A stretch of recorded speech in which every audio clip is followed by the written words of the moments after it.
Now, it's a podcast on podcasting. Before we start this, I'm making an assumption that you all know what the basics of a podcast is. If you're not sure, please visit my blog and watch the video about podcasting. If you're not sure how to do this, just please get in touch with me. First of all, we'll create the audio file that we wish to podcast.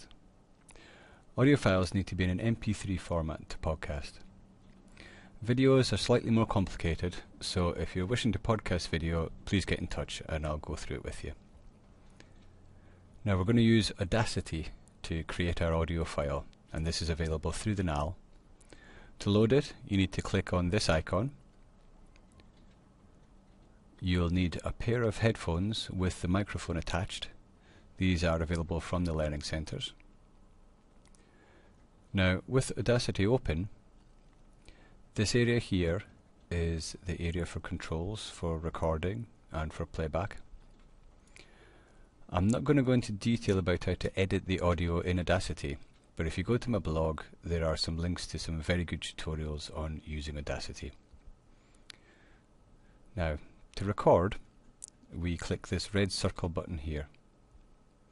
As you can see, when we speak, we can see the waveform appearing on the screen. When we're finished, click the stop button, which is the yellow square button here, and your audio is now in the computer. What we need to do is save it as an MP3. So if you go to File, and then Export as MP3.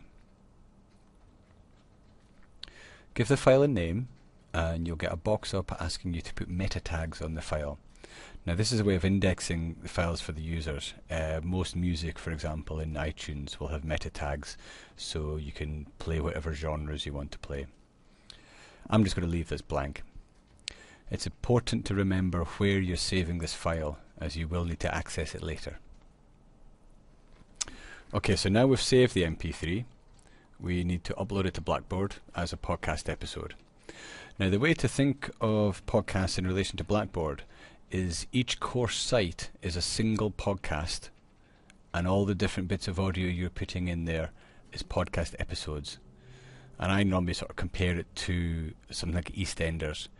EastEnders is the title of the podcast, and each week's episode is a new episode in that podcast. So your course site is your sort of EastEnders. So I'm going to show you how to do this using my practice site. You should upload your podcast to the course sites that the podcast applies to. I'm going to create a folder in the course information section here.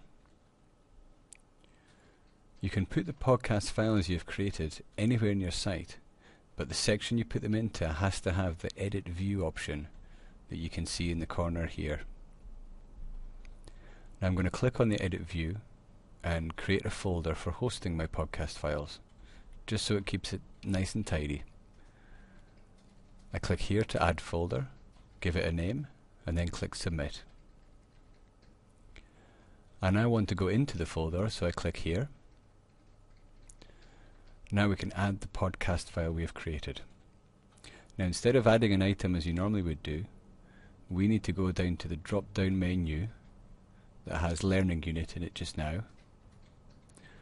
Drop this list down and choose podcast episode, and then click the Go button at the side.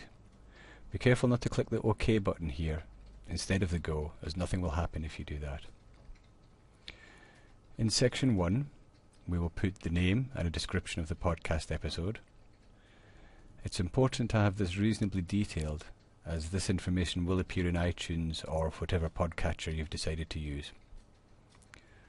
Section 2 is where we can add the file we've created.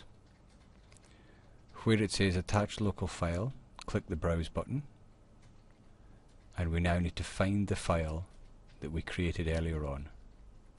Where I said that you had to remember where you saved it, that's where the file will be.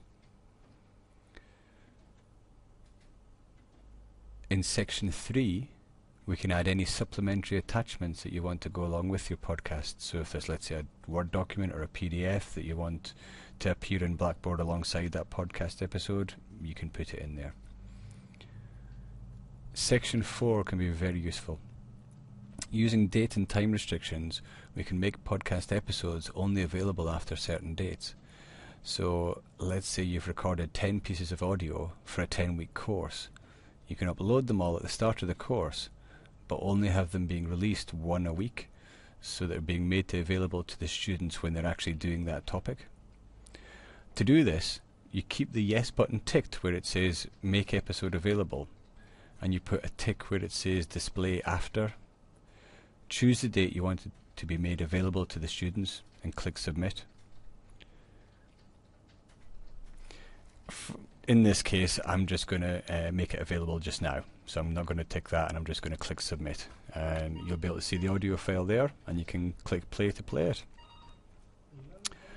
Okay, so that's us loaded the audio file, and our students can stream it, but they cannot subscribe to the podcast. What we need to do is add the podcast tool to the menu on the left hand side. By using this tool, it summarizes all the various podcast episodes on the site and gives us options to subscribe to this podcast so they can receive future episodes automatically. To do this, we need to go to the control panel and select Manage Course menu. We now need to select this icon to add a tool link. And in this drop-down list, we need to change it to podcast and then add podcast into the name box here. When we click submit and go back to our site, we can see the podcast option in the left-hand menu here. I can play any one of these, but we still don't have the options to subscribe to the podcast. To set these up, we need to go back into Control Panel and choose Manage Podcast. In Section 3, we change this option to Everyone and then click Submit. And now when we go back to the podcast section in the main menu, we have two subscription options. People can either use the RSS option to either download the file individually or to use an RSS feeder such as Google Reader to subscribe to the RSS feed. With the iTunes option that's here, we click to subscribe and iTunes will open and you'll see the subscription. Obviously you need to have iTunes installed on the machine before you do this. When you now add another episode anywhere in your site, this will be added to iTunes automatically. Give it a try and see what happens.